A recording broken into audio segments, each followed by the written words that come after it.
Olá pessoal, então sejam todos bem-vindos ao espaço da Sociedade Chesterton Brasil, aqui no canal do Instituto Hugo de São Vítor.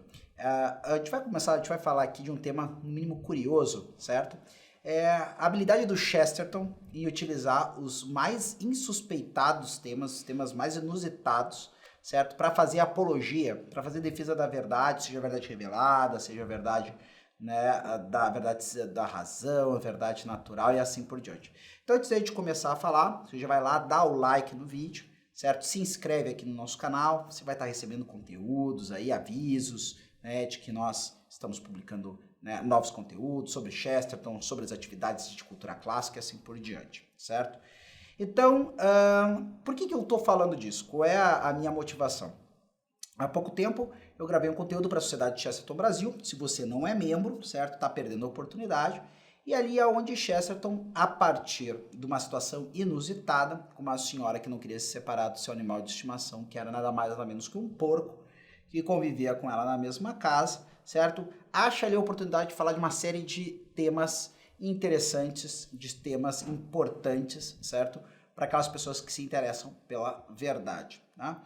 E aí, então, a partir do que? O que ele vai, como é que ele vai fazer isso? Bom, ele apresenta para nós, de alguma forma, todos os preconceitos que nós temos com a figura do porco. Então, aqui com vocês, de alguma forma, vale pensar o que o Chesterton está querendo fazer com essa história do porco, né? Mas mais do que isso, alguns de vocês já devem estar sabendo, tá? Se não sabe, agora chegou, né, o grande momento, a revelação do dia, né? Vai valer a pena o seu dia por causa disso aqui que eu vou falar. Nós estamos aí com o lançamento de O Poço e os Charcos, certo?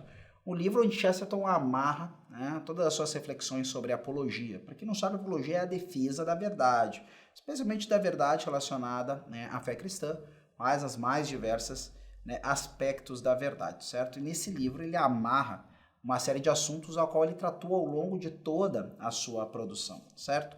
Mas o Chesterton, então, vai aproveitar esse evento engraçado para fazer uma verdadeira defesa do razoável. Tá? Então é isso.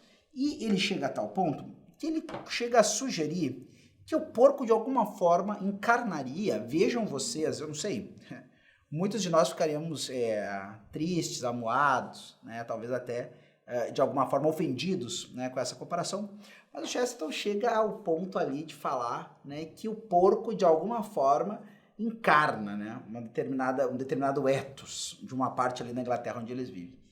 Dependendo de que lado do processo de domínio do Império Britânico você está, é até bem provável que você vai concordar com essa afirmação do Chesterton, mas não talvez pelos mesmos motivos que ele. Chesterton ali vai querer argumentar sobre diversos elementos que existem de positivo do porco, essa coisa toda, e ele vai chegar ao ponto de dizer assim, de maneira curiosa, que em vez dos ingleses terem um leão, né, tão garboso e assim por diante, teriam o porco como seu símbolo. Vale a pena a leiturinha, certo? Aqui a gente vai, se você entra ali na Sociedade Chesterton Brasil, se torna um membro da sociedade, tem toda uma aula em cima desse artigo, mas eu acho que vale a pena, né, para você ver o que lhe aguarda também, né, participando da sociedade, um pequeno trechinho aqui desse nosso artigo, né, sobre, na verdade o nome do artigo é um nome bem interessante, Rapsódia de um Porco. Bom, ele vai falar, por exemplo, sobre a silhueta do porco. Quero dizer, de um porco realmente gordo, e é esse o porco que o Chesterton está falando aqui. Está entre as formas mais amáveis e luxuriantes da natureza. O porco tem as mesmas curvas, ágeis se bem que pesadas, da água, corrente ou da nuvem rolante. Comparado a ele, o cavalo, por exemplo, é um bicho ossudo, anguloso e abrupto, né? E é verdade, o porco em algum grau é aquele animal que causa uma simpatia na galera, né? Pode ser que não seja um animal que imponha respeito, pode ser que não seja aquele animal, né, que cause o desejo de alguém colocar ele no seu brasão, por exemplo, diferente de um parente distante do porco, né, doméstico, que é o javali, tá? Mas ele, sem dúvida nenhuma, é um animal simpático. Acho que essa é a melhor expressão do porco, né? Ele é um animal simpático, causa simpatia, causa bons sentimentos, certo? Nas pessoas.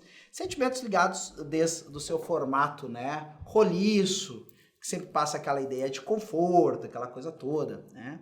Ou então de toda a alegria gastronômica que nós podemos ter com o porco, tá? Ou mesmo do grande, né, exemplo de garbo do porco, de comprometimento do porco. Alguém uma vez querendo falar, né, de como se dá a diferença entre colaborar e se comprometer, fazia esse exemplo de que a galinha colabora com os ovos, mas é o porco que se compromete com bacon no café da manhã, tá? Então aí a pessoa estabeleceu essa diferença, né? Compromisso e colaboração, certo? Mas é aquilo, o porco nos dá coisas maravilhosas, desde a banha, quem cozinhou com banha de porco sabe, né? A diferença que isso faz, né? Também temos ali o bacon, temos o toucinho, temos todos os cortes do porco, assim por diante. Então, animal simpático e tudo mais. É claro que sempre tem aquele elemento, certo? Que as pessoas têm essa sua ojeriza, que é o quanto o porco é familiar daquilo que nós chamamos de porcaria, né? Ou seja, de estar, por exemplo, na lama, ou de comer tudo que lhe é oferecido. Uma vez um professor meu contava da empreitada dele de tentar resolver problemas de moscas, esse tipo de coisa que tinha se criado no chiqueiro dele. E a ideia interessantíssima que ele teve foi pegar e colocar ali uma série de galinhas ciscando no chiqueiro. Bom, não preciso dizer o que aconteceu com as galinhas, né? Em pouco tempo, só tinha as penas da galinha. Então o porco come de tudo mesmo, ele não é daquele tamanho por nada, certo?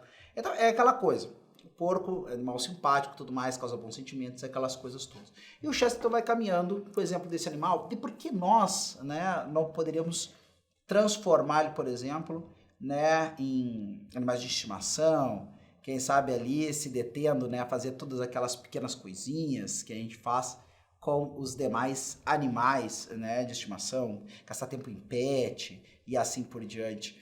Agora, é claro, Chester estava numa época em que as pessoas, apesar de já terem começado a pensar grandíssimas bobagens, ainda estavam no início do processo, né? A criança da sandice ocidental estava recém saindo dos coeiros, né? A loucura da nossa civilização, a recém estava começando a dar os seus vagidos, né? Hoje, de fato, a gente tem pessoas e porcos realmente criados para ter o tamanho de um animal de estimação. E isso é uma coisa inócua, né? Isso tudo bem, sei lá. Não sei nem o que pensar necessariamente. Eu não consigo agora achar um argumento para falar mal de quem tem um mini porco como animal de estimação. Eu simplesmente acho uma certa complicação. Talvez alguma coisa que eu faria se eu quisesse causar um certo abalo, mas acho que isso nem abalaria mais ninguém, né? Tem tantas coisas inusitadas por aí, tá? Mas o que chama a atenção para nós, como o Chesterton, com um bom senso de humor, acaba trazendo, né, a defesa do razoável e da verdade. O que ele está fazendo ali é uma coisa interessantíssima. Ele começa com aquela história ali daquela senhora e ele começa também com uma referência maravilhosa. Ele vai dizer que, até vale a pena a breve leitura para vocês, tá? Que a situação toda, tá, se dá mais ou menos da seguinte forma. É que essa senhora diz, né, essa senhora que tem este porco, que está causando um certo rebuliço na cidade, diz que está no quarto do porco, tá? E o Chesterton vai fazer uma breve reflexão, né? Na vida normal da humanidade, o cavalheiro oferece o braço à senhora e não ao porco. E é o porco que está de sobremodo amargurado naquela situação. Isso aqui tem a ver com o contexto que ele contou antes. Mas aqui a situação é excepcional, em todos os sentidos. Está tudo muito bem para a senhora dizer que o porco não está a atrapalhar ninguém, mas quem sabe é ela que está atrapalhando o porco. E aí é engraçado que ele vai nos conduzindo numa série, né, de pequenos absurdos relacionados com essa coisa do porco, mas quase sem perceber, o Chesterton acaba, né, nos fazendo rir de algumas coisas que acontecem o tempo todo. E aí ele vai ter aquele grande arremate no final, tá? Ou seja, para quem já leu esse artigo aqui, sabe, né, e os nossos membros da Sociedade Chesterton Brasil já tiveram essa experiência, sabe que o Chesterton é uma invertida no final, né, da história. Ele acaba nos apresentando como, na verdade, muitas vezes, todos os sentimentos que nós poderíamos aplicar à história que ele nos conta, ou as coisas que ele está argumentando, é que ele está argumentando de coisas muito malucas, né? É mudar o brasão da Inglaterra para uma série de porcos, começar a tratar o porco como um animal de pet shop e assim por diante. A gente começa a se revoltar com isso, né? Vocês agora, né, que chegaram até aqui nesse vídeo, estão dizendo assim, não, absurdo, né? O Chesterton tá louco aí, né? Ó, chegamos aí num artigo que o Chesterton não tem razão, tá? E geralmente eu até agora não li algo que o Chesterton pode ter apresentado uma outra ideia estranha, mas no todo, né, a razão está com ele, ou melhor, ele está com a razão, tá? Mas essa cara de absurdo, né, não é feita por nós com relação a coisas muito mais sérias e muito mais graves. Absurdos muito maiores são propostos para nós todos os dias, já na época de Chesterton, e nós não fazemos a mesma cara de descrença que se faz quando alguém começa a querer propor todos esses usos completamente inusitados, né, para um porco, né? Então, de alguma forma, é uma provocação interessante e engraçada para a gente pensar, né, se nós não estamos aí acolhendo nas nossas vidas, né, o porco com tudo aquilo que ele não é, certo? Ou seja, se as realidades que deveriam estar nos lugares dela, fazendo o seu papel, né, na verdade não estão em todos os outros lugares, menos onde deveriam. Será que nós não estamos criando porcos no quarto? Será que nós não estamos levando porcos na pet shop? Será que nós não estamos nos transformando em algum grau também, né, semelhantes a animais, ao invés de nos tornarmos então como pessoas humanas cada vez mais plenas, mais conscientes? E se nós estamos sendo levados por isso, né? Por que motivo estamos sendo levados, certo? Assim como o porco, né?